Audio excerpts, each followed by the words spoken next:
Alright, so we made it to 2024, and this is the time of the year where I talk about the camera gear I use both for photography and filmmaking. Before getting into this, a quick cliche disclaimer: you do not need all of this camera gear to take good photos or make good film.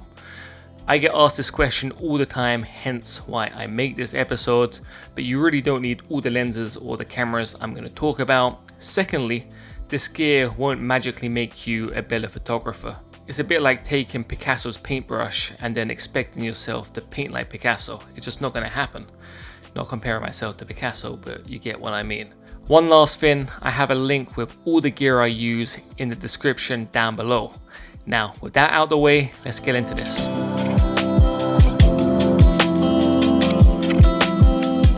So when it comes to cameras, I've always enjoyed using smaller camera bodies. It's the main reason I got into Fujifilm in the first place. So this year, the main camera I'll be using is this Fujifilm X-T5.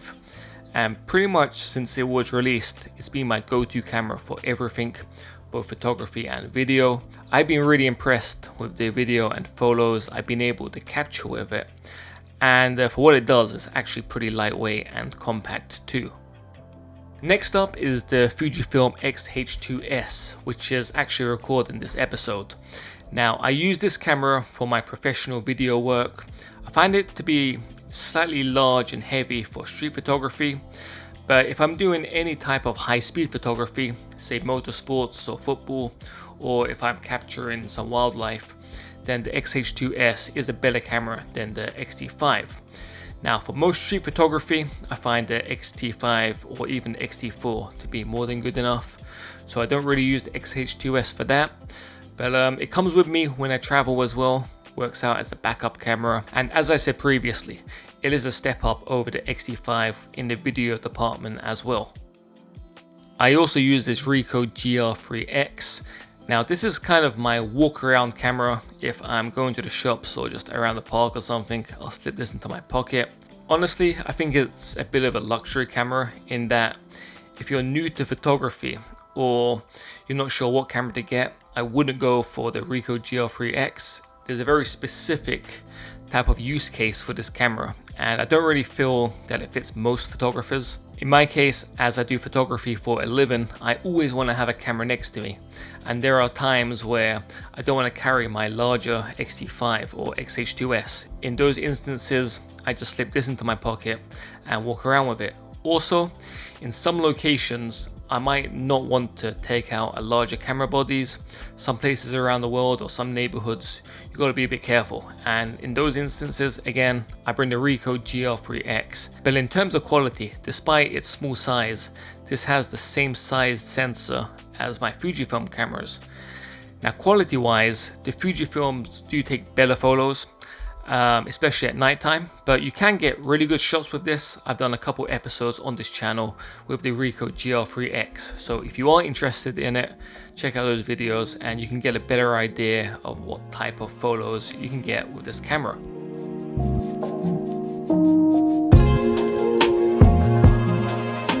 When it comes to lenses I use with my Fujifilm cameras, I have the 16 1.4, 23 f2, 35 f2, 35 1.4, 50 f2, and 56 1.2. These are the lenses I use both for my photography and video, and I switch up the ones I use depending on the location or the type of video or photos I want to capture. In terms of zoom lenses, I have the 16 to 55 and 10 to 24. The 16 to 55 I use for professional work and traveling, but I find it to be a bit big and heavy for street photography. That said, when I'm traveling somewhere and I'm only going to be there for a day or so, I'll use the 16 to 55 because you never know what you're going to be shooting.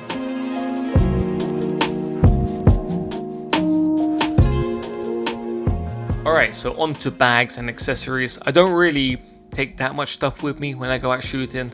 I try to keep my gear as lightweight and simple as possible. So the bag I mostly use is this simple Uniqlo sling bag.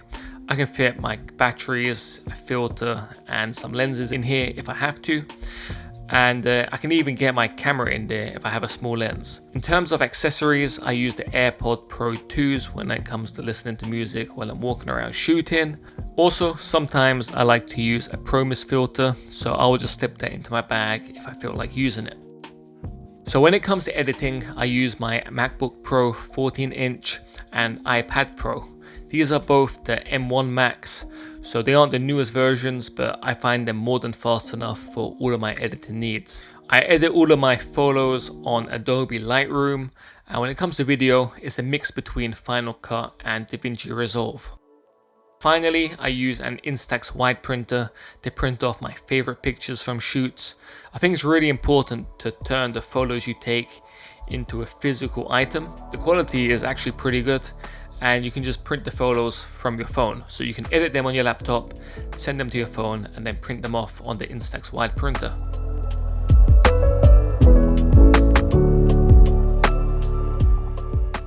So that's the gear I use for my street photography and filmmaking.